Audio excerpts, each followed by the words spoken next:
All right, so Jonny, in chapter 1, you talk about the biggest challenges that sales leaders face today. And one of the themes in this chapter is that most leaders know sales should be simple, but their day-to-day reality doesn't always feel that way. It feels pretty unpredictable. So what is the biggest disconnect, do you think, between what leaders believe and how their sales teams actually operate? Everyone who's in sales, whether you're a salesperson or a sales leader or a business owner, like we know at the core sales is simple. It's the same principles over and over again, and that's what drives revenue, right? Is just simple sales principles. But because of a few things, one is tech and data. There's no shortage of data that sometimes is skewed or built on faulty conversations, or just there's no lack of data most people have to work with, especially in larger companies. There's lots of data, and that can make things feel more confusing. There's also robust tech and AI and tools that are just jammed down our throats every day, where we spend oftentimes more time thinking about how can we optimize this tech stack than we do about how can we just go back to the basics and the fundamentals, which is one of the ways it gets cloudy.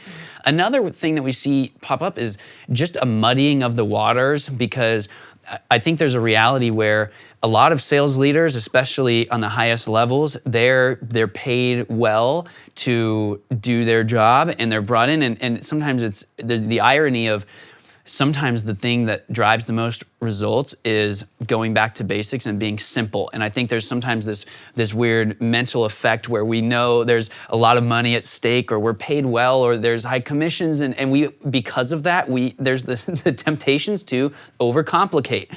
And sometimes it's hard when you're a sales leader to go to the people above you or even below you and say, here's my entire growth plan for the next year, is we're just gonna practice these simple fundamentals. Like, that doesn't feel right. So we're always tempted to overcomplicate things, find new ways to make things more, I think, confusing than it needs to be. And so I don't blame any sales leader that struggled with that, because it's a very real thing, especially in today's day and age and culture with the tools and the tech that we have available. But at the end of the day, it always comes back to the same simple fundamentals. Yeah. What's interesting is there's that dynamic that can happen with sales leaders, but then you also talk about this story in the book about the rep who was closing $1 million a month, and because of that, he thought he did not need any coaching.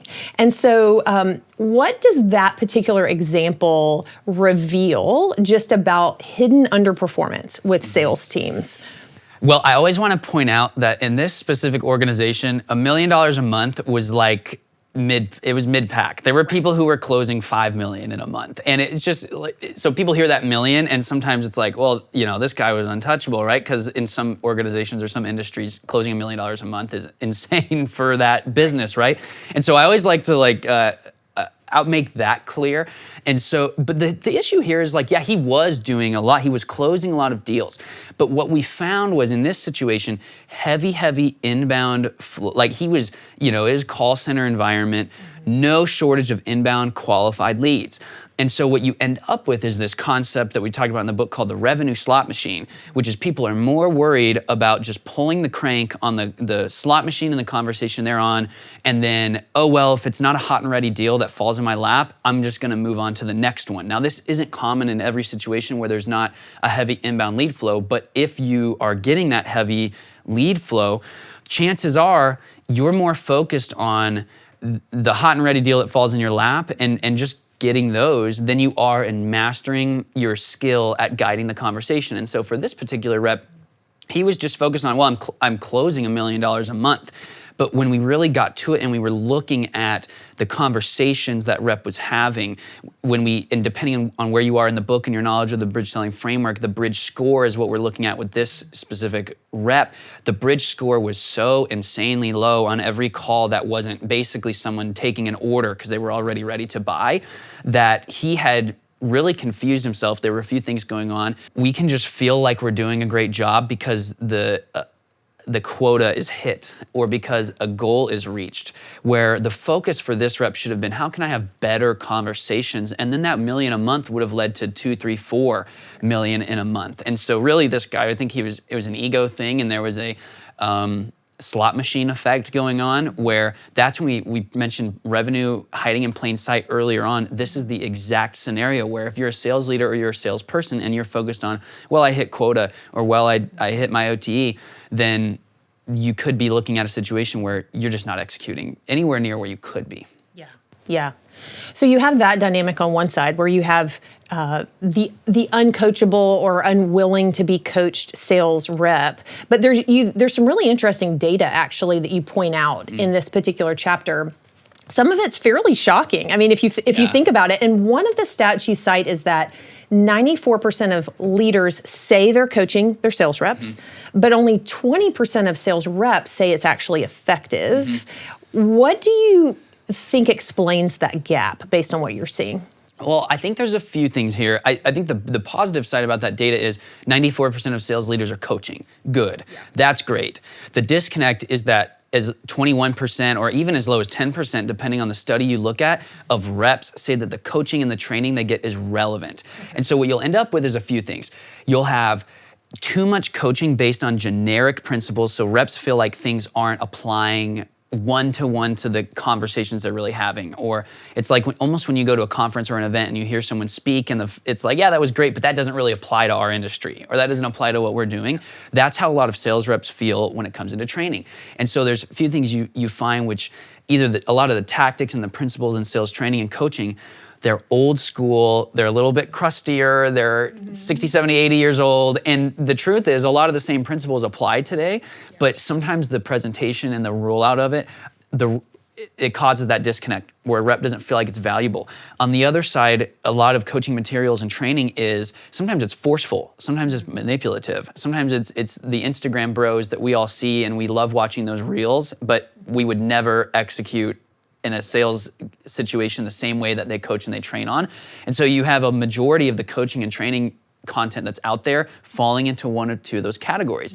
And the issue it's not even that it's the old school versus the more aggressive approach, it's that almost none of it is customized to what a sales rep is actually going through. So no matter what approach a leader's taking, many times it's not customized enough to that sales process. And so I think of the example where it's like, well, someone that I'm very close to started a sales role, and she was given, 500-page, 60-year-old book on, it was a well-known one, and on a sales Bible from a go-to person.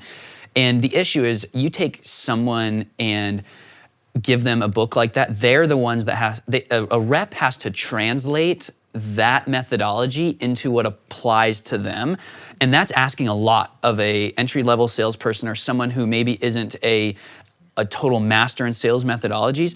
And so my encouragement to sales leaders is, if you fall in the 94% that are doing the training, and if you're not, you should be, but what can you do to change your coaching and your training and make it hyper relevant to your team for your sales calls and your situation? That way your reps don't end up feeling like it's not relevant. Because if you're gonna invest all this time and energy into coaching, you don't want your team leaving those sessions feeling like it didn't apply. Yeah, translation tool is really what I'm hearing you say there is the need. That's it. And the bridge is a translation layer. So really it doesn't matter if you're using a tried and true sales methodology that was around for a long time, or you're using something that's a little bit different and new school. If your reps aren't clicking with it the way you want them to, the way we talk about the bridge is that it's not a competitor to other methodologies, it's a complementary layer. And so if you're using something that is older school or tried and true, but your reps aren't clicking with it, you may find that the bridge, it's just a translation technique and it's a translation tool that is gonna make whatever you're using a lot more effective for your current team. And then you can get to, instead of 20% of your reps enjoying the coaching, maybe all of them. And that does wonders. And then they're gonna actually apply what you coach. You talk about how buyers have changed, and most buyers, and studies show this. I believe there's a Gartner study that shows that buyers are 70% of the way through their decision-making process, and that's actually a few years old. I think that number today is a little higher than that, probably closer to 80, 85% of the way through a buying decision or the buying process before they're even talking to somebody in sales. And so because of this shift, how does that raise the stakes for the quality of that sales conversation and what that needs to be in order for it to really meet the buyer where they are today? Well, what that really means is that by the time your customers are getting on the phone with you, they have likely seen a ton of your advertisements. They have done a deep dive on their own. They have almost made the decision that it's the right move for them. But what they're expecting when they get on the phone with a salesperson isn't a rehash of general information. I can think of some of this, that when I've been the buyer, the most frustrating moments are when I fill out an intake questionnaire on a website and I book a call with a salesperson. And that first conversation is nothing deeper than a rehash of the intake questionnaire. Those are some of the things that today's buyers don't have, they won't tolerate that. They don't have the patience for it. It will blow you sales. It will cost you revenue. And so what a buyer's looking for by the time they get on a conversation with a sales rep is that needs to be a hyper unique conversation. You need to be going deep enough with that buyer that if you were to take that same sales conversation and apply it to a different buyer, it would not resonate the same way. And so sales reps need to be ready to go a level deeper with their buyers, and you're not there anymore just because of the way things are changing. A lot of this is you can get any bit of information on almost any company online through AI now. You can basically go through a sales call for any company just by chatting with AI. And so when you get on the line with a real seller, the buyer's mindset is help me make this decision. Don't teach me general information that I can get anywhere. And I think that should be the mindset of most sellers and organizations today. All right, that's great for chapter 1. Let's head into chapter 2. Okay, see you there.